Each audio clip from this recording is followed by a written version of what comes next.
Praise the Lord, maayong adlaw kaninyong tanan. Welcome sa atong channel God's Mission TV. So ikaw karon nga tan-aw.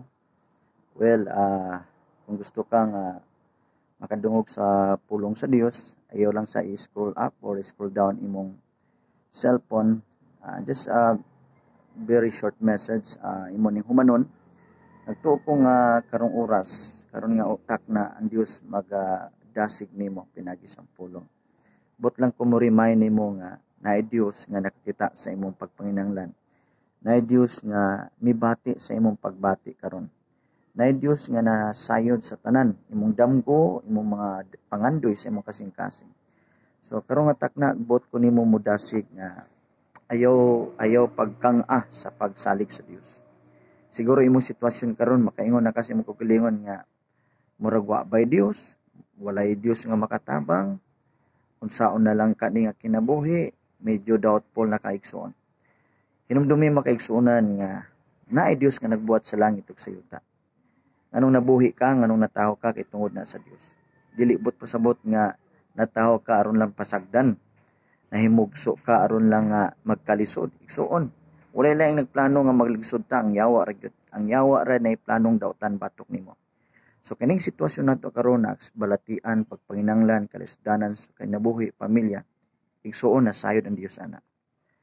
Possible nga gitugutan na karon sa Dios. Tungod kay wala na kay panahon sa Dios. Tungod kay wala na kay panahon mo tawag sa Dios. Wala na siro kay pagampo. Ako kang gidasig karon. Ayaw pawalag paglaom. Ang Dios makahimo sa usab sa imong sitwasyon. Ngadto sa maot, ngadto sa nindot nga sitwasyon. Ang Dios naghulat nimo nga motawag. Igsoon ni orasa, ako but mo pa-remind nimo nga ang Dios gusto mo tubag sa iyong pagampo. Karon ang panahon nga mo cry out kas Ginoo. Luhod sa Ginoo, tawag sa Ginoo, pagbasa siyang pulong. Ang pulong sa Dios mao'y atong gininhawa. Pulong sa Dios may atong kusog. Ang pulong sa Dios mao'y wisdom nato. Pagbasa sa pulong sa Dios, i-claim ang mga saad sa Dios. And then ang pulong sa Dios mo na'y makadasig nimo. Nga diin taliwala sa bugat nga kahimtang apan ang Dios mo refresh nimo, mudasig nimo, mohatag siya og revelation, mohatag ang Dios og guidance nimo. Sa ako mudasig kanimo karong orasa, cry out sa Ginoo, tawag sa Dios. Ang Dios sa kahibulungan. Saad sa Dios nga motubag og pagampo.